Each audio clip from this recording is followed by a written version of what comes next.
Today's guest is Dr. Christiane Schroeter, a TEDx speaker, professor, best-selling author, and host of the Happy, Healthy Hustle podcast, ranked top 1% globally. Christiane is all about helping high-achieving professionals get unstuck with her Petite practice framework. Small, strategic actions that actually move the needle in your business. In our conversation, we talk about how consistency does not have to mean hours of work, how even 1 to 5 minutes a day can create traction, and how she uses her podcast, books, and other puzzle pieces of her business to bring her funnel together.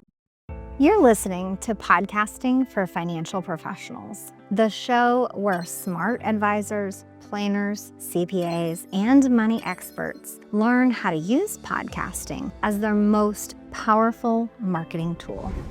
I'm Virginia Elder, podcast strategist and founder of Podcast Abundance. Since 2019, I've helped financial professionals stop wasting time on random marketing tactics and instead build a podcast that increases authority, expands reach, and consistently drives leads. Before we jump in, I've got something that will change the way you think about your podcast. The most important 30 seconds of your show happens right after someone hits play. And most hosts have no idea what to say, how to make an impact, or how to capture the right listener that quickly. That's why I created the Attraction Messaging Blueprint, your simple guide to crafting a strong trailer, a tight 30-second intro, and a clear outro that actually generates leads for your business. Grab yours today at podcastabundance.com/attraction messaging blueprint.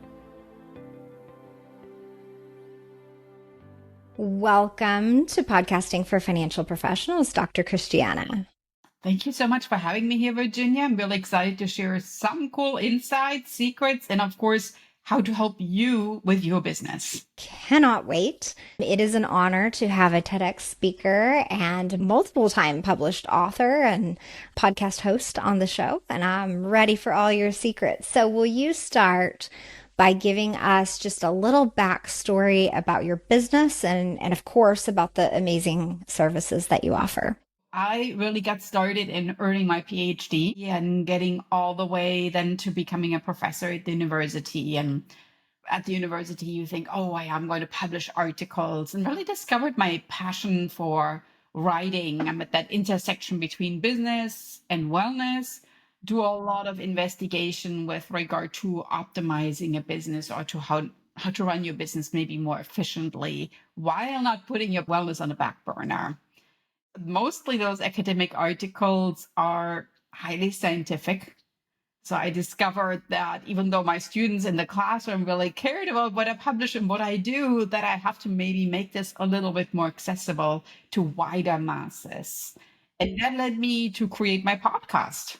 Happy, Healthy Hustle was really born out of the need not to just teach in the classroom, but also to share my passion about teaching and learning and things that I discover with people that can just plug in that podcast while they do pick up from school, or they're on their way to work, or maybe folding laundry and they have their earbuds in. It's like 15-minute episodes. And that's really like how that all kind of trickled into business coaching. Well, I do also want to kind of back up a moment and say, okay, you noticed how, like, through the academic lens and, the well-researched scientific articles, you're communicating amazing points. And like you said, other people who are all in are digesting that and loving every minute. But to make it more palatable for the rest of the audience, the world, right? The people that you're trying to reach with this information, you kind of had to make some adjustments. And I feel like a lot of times financial professionals, whether they're an advisor or a CPA, they're in that same position and they have to adjust the way they speak about something to be less technical and more connective to like a general audience so that people understand what they're saying. So could you give us some tips about, how did you do that? How did you pull back and say, okay, how do I connect with like a quote unquote normal person that I would love to help with all of this amazing knowledge that I have? I think you have to start listening to whether it's students or clients or people that you even meet in coffee shops, what they tell you. Most of the time, what they tell you is they want more connection. So one of the main drivers is really whether you are teaching them finance or you're teaching them marketing or you're teaching them how to build your email list. It is just another point of connection. And if you think about this in a monetary sense, that might be the first connection that you are planting the seeds that ultimately might turn into a customer. Whether you work in finance or you work in academia or you work in coaching, people don't just buy a product, they don't just plug into a podcast. They want to figure out who you are. And that is kind of opening the door then to the next elements. So it's a huge opportunity for you in finance to explain something and maybe even show yourself on video before you book that call with a potential client, because it's in essence, it's like a little door window 24/7. You have it out on YouTube or on your podcast, and it makes it accessible for anybody to learn a little bit about you and your services and how you explain things before they sign up for a package or anything. Yeah, and that's great support for why you would start a podcast or why you would start building your email list.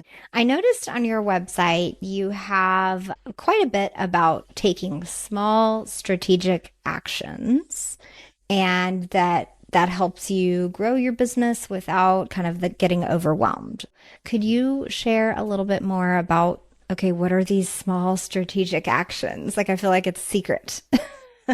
Oh yeah. So my trademark is on the concept that's called Petite practice. Petite is French for small, and practice means you're taking an action that is absolutely not aiming at perfection.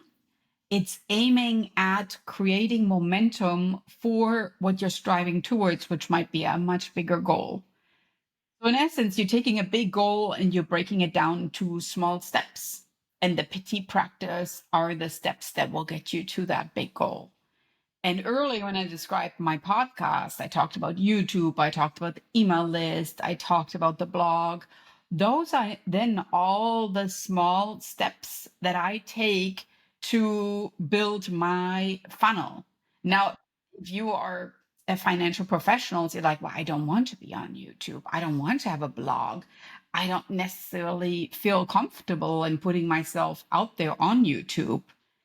The main thing is it's kind of reverse engineering. What's your big goal and how do you want to sell your products? And then taking small steps to get you there. Because I didn't get started everywhere all at once either. I really broke it down. And that makes it less overwhelming. And at the same time, we still come to that goal. We just take small steps at a time and kind of making it more digestible in reaching that goal. Will you walk us through a little bit about how you launched and how you got where you are today? Did you have it in mind that you wanted to start a podcast first and then you integrated YouTube, or how did this journey look for you? I think you listen to my accent, right? So Hmm. I'm born in Germany. So deep down, I'm a very efficient person. And I never really create something not thinking about what else can I do with it. I actually started the podcast because I had recorded some amazing professionals on Instagram Live. So when you do an Instagram Live on social media, it actually records it. So you can save it to your phone. And I looked at these recordings and I'm like, these are famous coaches that share some tremendous knowledge that I know that my audience would really enjoy. But now I have this sitting there on my phone. I should somehow extract the audio and do something with it. Hey there, quick sidebar to this episode. Most business owners jump into podcasting with a concept and maybe even a guest list, but zero plan or comfort with what they're going to say during their intro, outro, or trailer. And these are the most important segments for your podcast because they either hook your ideal listener or lose them fast. The Attraction Messaging Blueprint fixes that. Inside, you'll learn the 4 key components for writing a memorable intro, a snappy outro, and a powerful trailer episode. You get examples, space to draft and refine your scripts, and a final checklist so you don't miss a thing. If you want your podcast to stand out and actually generate leads for your business, this is where your strategy starts. Download it for free today at podcastabundance.com/attraction-messaging-blueprint.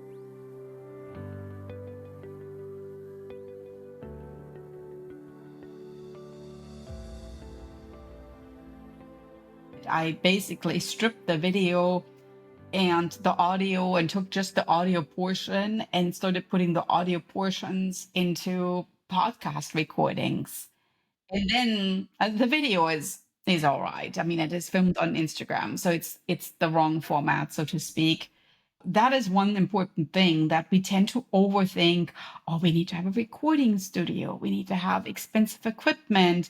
And it is not cheap to run a podcast because I need to have this editor.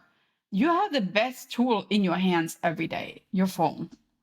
Even if you record somebody just on voice note or yourself, it already could turn into a podcast. It does not have to be perfect because guess what? You might not even like it.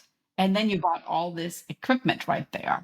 So that's really how I got started. I just basically took a good look at my resources and realized I have some resources there that don't really generate any income or any leads. And then I turned those podcast recordings, they came in from my Instagram recordings. Very cool. So then it was this like gradual step into each piece. And I'm sure then you're thinking, okay, if people are listening and they like this, how do I collect an email address and, be able to offer them the next thing?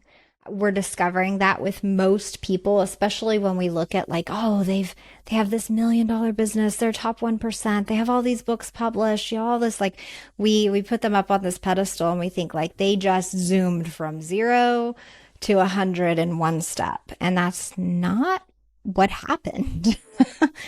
Keep going. Tell us a little bit more about, what did you do next? Or what was like one of the biggest keys to potentially growing your business from the media that you're publishing?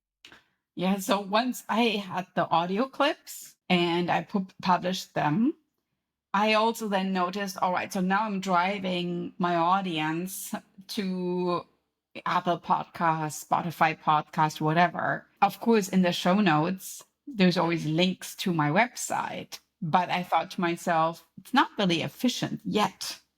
To really make this super efficient, it would just be great if they could go to my website and grab the podcast recording. So I created a separate page on my website where every episode gets introduced there. And even episodes such as this one, I have a blog, are featured on my blog under a featured tab so that people can see episodes I'm guesting on, but also my own episodes. And that means I'm getting them on my website. And while they're on my website, of course, they're learning about me. They might grab a lead magnet. So I have a Discover Your Superpower quiz right there that makes them learn a little bit more about themselves. They might sign up for my TEDx video launch where they get a free PDF of my upcoming books. So it's more a funnel than just having individual little elements floating around. So if you think a little bit about like making dinner, if you're a mom, right? You don't just go to the store and you start randomly throwing stuff in this grocery cart. You're basically like, all right, so tonight I'm going to fix this meal. So I need these 5 ingredients. And it's, and in essence, literally, that's what I did. I had these ingredients and I had a very clear goal in mind of integrating them and creating a beautiful meal of my offer suit, I call it. And that's what I ended up doing. I think that's the piece that gets overwhelming to, easily to financial professionals or medical people or like anyone who has a profession that's outside of marketing. Because you hear this term funnel and you hear email subscriber list, and then you're looking and they're like, oh my gosh, they are on all these different social media platforms. They're producing videos on YouTube. They've got the podcast. They're writing a book. They're and it just feels like I can't do all that. And so I guess I can't. Or I guess I'll never get there, right? And it starts to feel a little bit overwhelming. So I like that you were able to break down, what a funnel is. And sure, you could have these different, what we call ingredients, right, in the recipe. Maybe you do have the lead magnet. Maybe you started to build an email list, and maybe you have dabbled in guesting on other people's podcasts. So you have a couple of things, and you just need that vision of how to pull those together so that they create that funnel. And you advertise it that way, right? Like you start to say, okay, here's the entry point. So here's the link. And then you watch them, okay, they listen to the episode, then they download the thing or whatever the sequence is. So I like that you were able to break that down. Is that a little bit of what you teach with your small strategic actions, or would you want to elaborate a little bit more on your Petite practice framework? Oh, beautiful. And I like how you described this too. So my main unique superpower, if I name it just like my lead magnet on my website, which is called Discover Your Superpower, is really that I like bringing out the best in people. So we all have individual goals, and whether that's business related or whether that's a personal goal, but it's not the same. So I'm not a coach that's going to tell you you have to start a podcast or you have to write a book or you have to launch your YouTube channel. I basically work with clients in individually figuring out, all right, what do you really want to do that will make your skills shine brighter than what they did before? Because you are a star, we just haven't tapped into it yet. And I always compare people to stars because if you look at the sky, there are so many of them out there. And there are millions, right? So never think, oh, somebody's already doing that. I can't do that. It's always room for another star up there, right? That's you. We just have to make sure where you fit in that whole constellation in the sky. So that's really how I look at myself as a coach. I work very much in tuning in with your skill set, with your ability, and where you want to be. Where do you see yourself? What's your ultimate goal and what's your transformation that you feel comfortable with? Because you need to choose what you're comfortable with. Otherwise, you will never do it. So the Petite practice framework is really just breaking it down, staying consistent and keeping it up. And I, as a coach, I lead you through it, but you are still going to be the one that's doing it. And I think that's the beautiful thing, because there's this high five moment that I give my clients. And they know that I hold them accountable, but at the same time, they're also excited to give me that high five moment because they are seeing progress and it's just beautiful. So it's really customized based on what they want for their business. Completely. Maybe they don't want to be an author. Maybe Nope. they do. I mean, different path, right? Different. And I think, that's really in reality, there isn't like one way to get there, right? It's like a Mm. pinball machine. There isn't like one way to shoot that ball into the goal. It's just figuring out, all right, so how do I actually get started? I need to practice, because at the beginning when I use this pinball machine, I'm not very good, right? And it's like 10, 15 minutes per day, and chipping away at figuring out what your superpower is already something that most of my clients don't even do. They don't even think about what makes them amazing. And because they don't think about it, their sales strategy feels very generic and not unique. And I think that's really where the magic comes in, that we kind of take one step at a time and really figuring out, all right, what is that uniqueness that you share with the world, but that nobody else has heard about yet? I'm curious about, what do most people come to you when they want help? Are they asking for, hey, I need help with my sales strategy, or hey, I want to grow my business, but I don't know how, or they're looking for the steps. Like, what is the ideal position maybe that they're in to come to you to get the best help? So I mostly work with small to mid-sized businesses. So they already have something, but they don't know really how to take it off the ground. So they already have the airplane, they just don't know how to take off, so to speak, right? And you can see how I describe things. I'm a very analogy-driven person. I think that that's the main essence, that you kind of think a little bit, there are all these elements. I feel really overwhelmed. I feel really stuck. So my latest lead magnet is called From Stuck to Unstoppable. That's really like how I consider myself as a business coach. I will make you unstoppable. That's exciting. So, okay. And then, like you said, you've got the podcast out there. It's the Happy Healthy Hustle podcast, which I really like. My LLC is Happy Healthy Abundance. So we are very aligned there. But it says, business growth, mindset strategy for entrepreneurs, all in under 30 minutes. And I'm seeing episodes on ChatGPT and procrastination and all like really helpful topics that many of us need guidance with.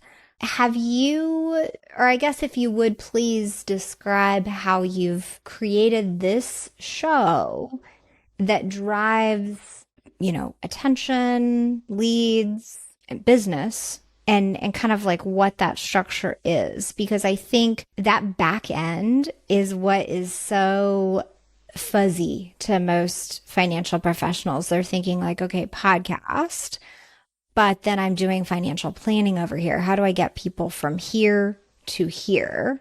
With the idea in mind that some people do have to face compliance issues, and so they do have to be careful what they say.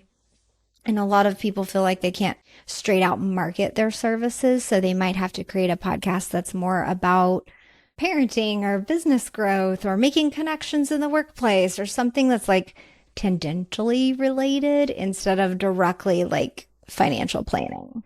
So there's all of these factors that go on, and then you've got the back end. So if you could illuminate, how do people go from being a podcast listener to being a customer? You have to become a good listener, picking up on this word that you just used yourself. So when you listen to what your clients that you currently have in your business are saying, you may or may not record the sessions, right? And of course, those are private information sessions too. But you yourself should go through those recordings and then pick out some keywords or some common threads of questions that your clients keep bringing up. That, in essence, is what you should be talking about, whether you are a guest on a podcast, or whether you're creating that little lead magnet that we talked about, or whether you're launching your own podcast. And I really want to not warn you, but I want to tell you, running a podcast is a kind of like a bigger deal than what I might make it seem, because it requires quite a bit commitment. It is really something that once you launch it, you need to keep it up. It's kind of like, going to a store and buying a treadmill. You can just put it in your living room. You actually have to use it. Otherwise, you're not going to get fit. Right. So right now, I could tell you, yeah, sure, do a podcast. And then you have this treadmill there. And it's like, why did you tell me to buy it? Right. So only get that treadmill if you know you're going to use it X, Y, and Z times per week or per month. Otherwise, do not get this ginormous treadmill, because it will make your life miserable and eventually going to hang your clothing on it. Okay. So Do not do that. Let's just say you want to create videos that live on your website. That's like low hanging fruit right there, you know? So they don't even have to be on a podcast channel or on a YouTube channel right there. The way that you should look at this, the information that your clients already told that they need help with. It does not have to be even personal, because finance in itself is not always super exciting, right? So when people hear marketing, I can throw some economic words at you and you're like, oh gosh, it does not sound good. It sounds overwhelming. So just take one element and create like a 5-minute video where you're describing something the way that you would describe it to that client. Because if you feel the same question keeps coming up over and over and over again, why not create a video to save yourself some time? And that video then is on your website right there. And you could even send it to clients that have not asked the question in an email, and that could be your lead magnet, right? So sign up here to get this common question answered that a lot of my clients ask me about. And of course, you're not like putting yourself out there in an uncomfortable way. You're just describing something that you already know how to describe, and because you do it all day long.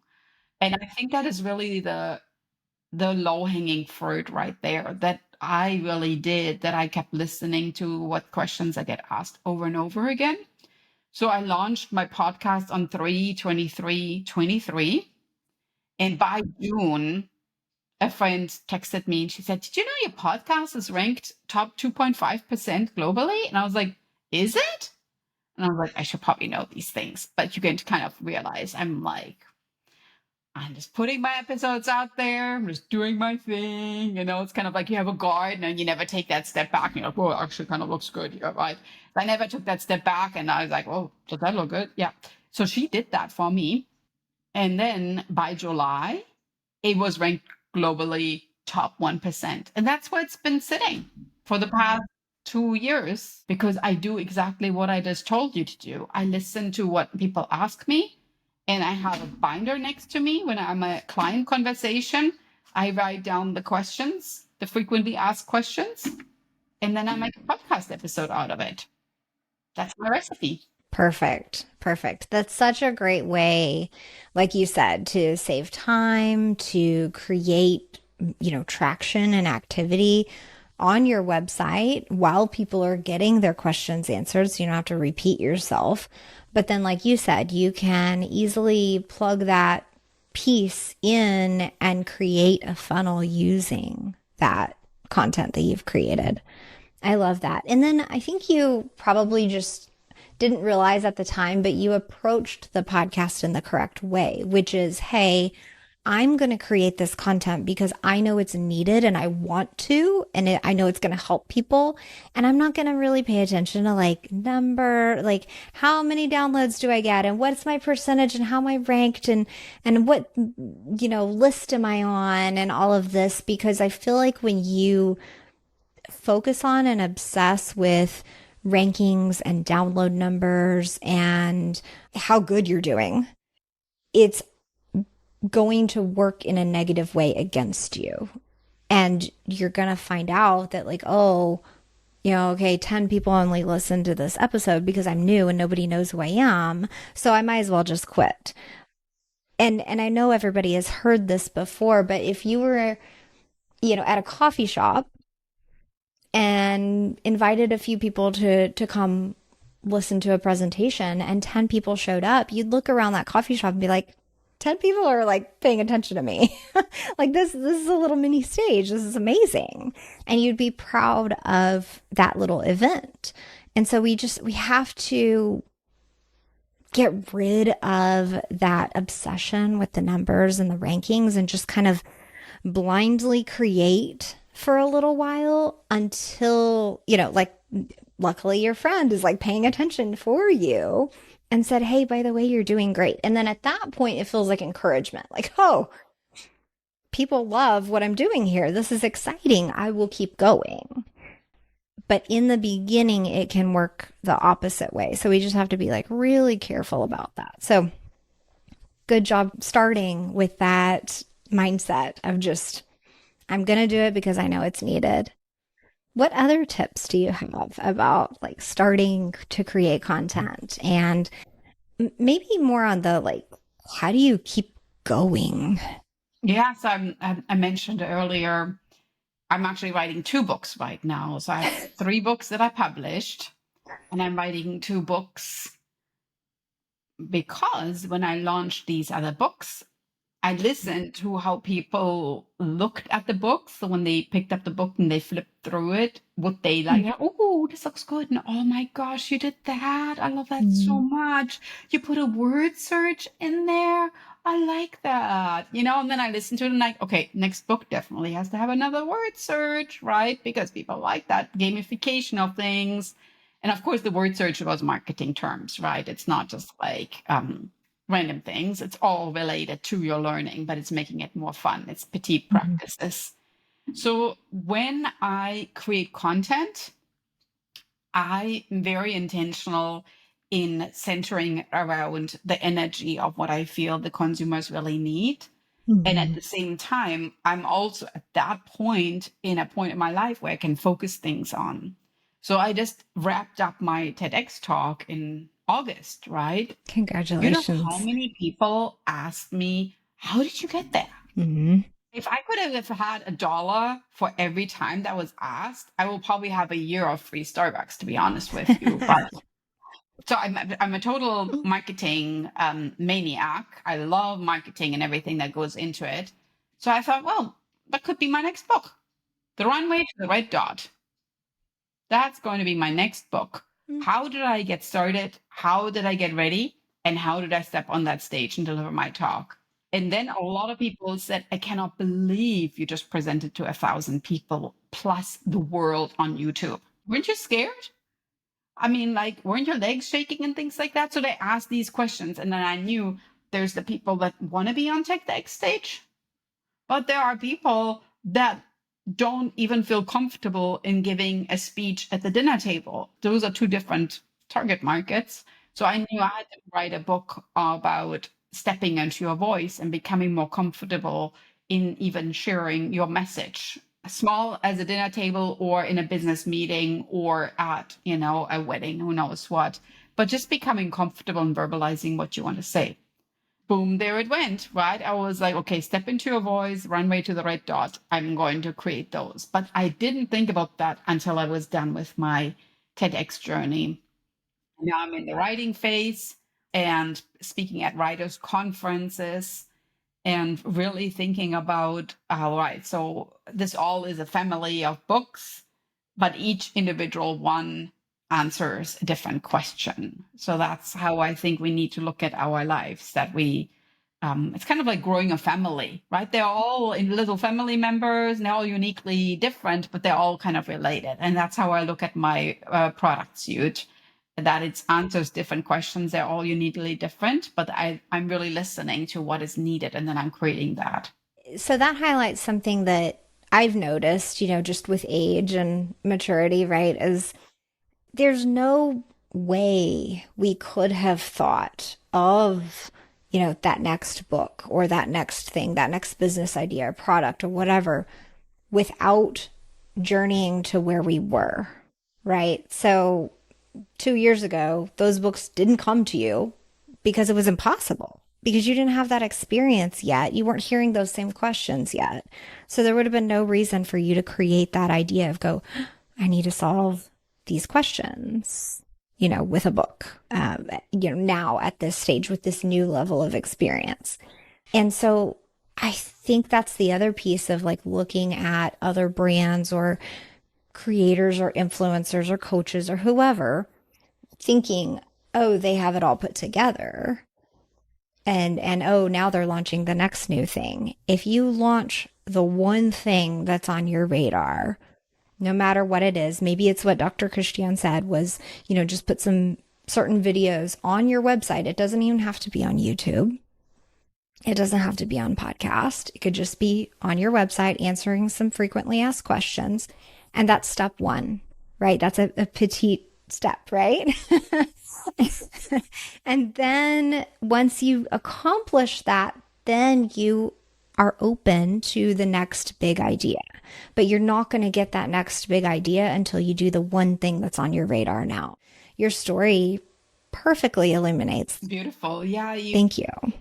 I really want to encourage you, and I love how you brought this up earlier, and not thinking about like, I'm going to be the next YouTube influencer or who knows what, because that's shining as some object for the wrong reason. The reason why you are maybe a financial professional, I assume, is because you want to help others solve their monetary issues because maybe you struggled with it yourself.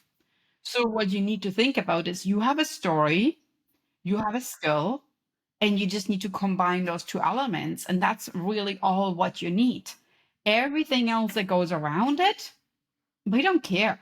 But people will listen to your story and your skills. And whether there's 10 people listening or 1,000 people listening, at the end of the day, that really doesn't matter, right? It's just that you are making your story and your skill heard and you're helping others. And that's ultimately all what it comes down to. Yeah. Could you maybe give us some tips? I know consistency is one of your big words on your website. I saw the phrase courage, consistency, and confidence, and I loved those three C's together. Consistency, I think, is something that many people struggle with, maybe in different areas of their lives. It could be, personally, like working out. It could be in sales with your outreach messages. It could be recording a podcast consistently or publishing a blog. It could be anything, right? Do you have some guidance or some tips on how, once we start something and we want to make that commitment because we're well aware of what the result could be, how do we keep consistent in the meantime until we reach that goal?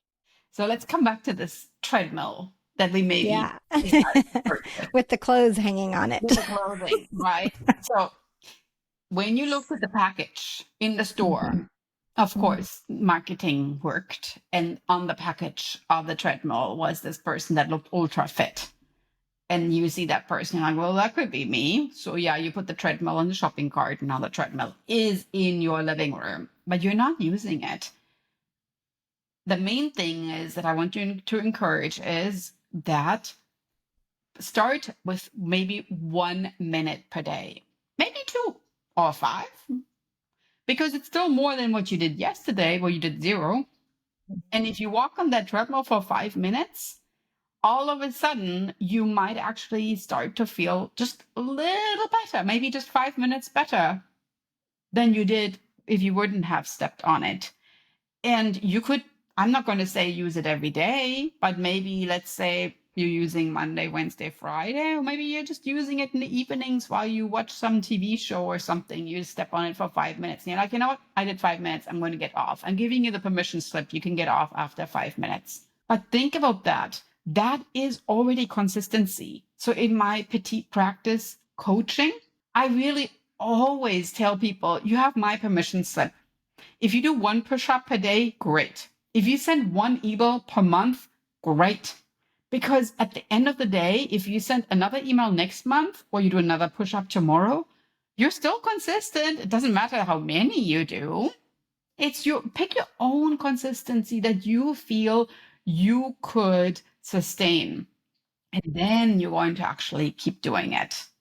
So if that 5 minutes on the treadmill starts to feel really good after 1 month, and you might increase it to 8 minutes, wonderful, right? Or maybe you just keep up 5 minutes, but it still makes the treadmill more loved than not using it at all. You might even inspire somebody else in your household to get on it too, or maybe start feel so good that you're like, you know what, that actually kind of does feel good. And also permission slip is you might not like it at all. And that's great as well, because not all things that you try are worthwhile keeping. I always say it's the keep, toss, and edit pile. But you also have to be honest with yourself and say, you know what, I actually really don't like walking on the treadmill. It feels weird, makes me dizzy, and don't like it at all. well, then get rid of it, right? You don't have to keep things up just because you bought the treadmill now. I'm sure there's plenty of other people that would love to have it. Builds community in reaching out and letting them have the treadmill. But you need to give yourself permission in saying, that didn't work for me. Because if you wouldn't have bought the treadmill, you wouldn't have tried it, you would still sit here and wonder how it is to have a treadmill. So good, we tried it, didn't work. It's all right, we're moving on. Fail stands for first attempt in learning. We just learned treadmills aren't for you. Great, we're moving on with our lives. Maybe videos, not your thing. You hate it. Awesome. We're moving on, right? Not everything has to work for everybody. Just taking that step and doing it, that's the most important magic sauce. I love that concept of give it a shot, try it. It can be, like you said, 5-minute episodes or, 2-minute videos. Like some people do kind of test out if they're comfortable on video, or they try to start getting comfortable on video by doing Instagram reels or stories, or, just like these little things. And it makes you really nervous at first. And eventually you get used to it and you decide you like it, or you decide, nope, absolutely hate it. Not doing that. And it's okay. It could be a toss up, but you won't know until you try. So I think that's something that we tell our kids when they're little, but that we forget as adults, and especially in the business space and, all the marketing and all the flashy, shiny things that are out there. I think we forget that simple, guilt-free childhood advice that we would easily tell a 2-year-old, but that we won't apply to ourselves. So thank you for reminding us of that. Yeah. And of course, financial professionals, you probably tell your clients too. It's like, oh, if you were just to start saving, you're like, well, I can't save. I don't have money, blah, blah, blah. You probably know that famous comparison, just putting $1 aside, whatever that is, your consistency, right? Every day, every week, every month. That's your consistency right there. It doesn't have to be a large amount, right? So it's the same thing with your marketing. Yeah. Thank you so much, Dr. Christiane. Can you tell us where to find and follow you? And then I definitely want to hear about this from Stuck to Unstoppable lead magnet that you have. I mean, full disclosure at this point, we talk about lead magnets and we know what we're getting into, but still might really want to sign up for this. Find me on my website, drchristiane.com. That's written out doctor and then my first name.com, where you can also see the podcast tab. You can tune into my Happy Healthy Hustle podcast right there. And you can even watch the YouTube videos. They are also there on my podcast tab. And of course, on social media, same thing, Dr. Christiane. Now, special offer, right? If you go to my website, there's a scrolling banner that says, be the first to watch my TEDx video, because that video is currently being edited and it will be released at some surprising date. And then I will, of course, share it with everybody, because not everybody could make it to the people of 1,000 that I presented to live. You click on the button under be the first to watch my TEDx video, you will be getting it straight to your email. And to sign up for that wait list, you get my From Stuck to Unstoppable PDF that has some amazing pages from my 2 upcoming books. They're really fun. There are even some puzzles in there for those financial professionals that are really into the strategic thinking that will challenge you a little bit. And I love that, because you just wrapped in some preview basically to those books that you're in the process of writing. And I love how it connects so easily to, okay, you were just on a TEDx stage. They haven't released the video yet. Here's this free thing to keep you busy and excited in the meantime. It's also a preview of my upcoming book. And oh, by the way, you're going to get to be one of the first people to watch the video when it comes out. So it's like, I love how that all flows together. So great job. Thank you. I had a wonderful time. And to everybody that listened and has follow-up questions or is curious about that coaching, in the PDF, there are also some cool coaching specials where you can save a bunch of money just for signing up for that PDF. Thanks for spending your time with me today on Podcasting for Financial Professionals. If you walked away with one idea that helps you get more visible, increase your authority, or turn your podcast into a real lead-generating machine, then your time was worth it. Before you go, let's make sure you have strong intros, outros, and a trailer for your podcast that pulls in your ideal clients. Grab the Attraction Messaging Blueprint. It gives you the formula, examples, and worksheets to make the most important segments of your show count. Download it for free right now at podcastabundance.com/attraction-messaging-blueprint.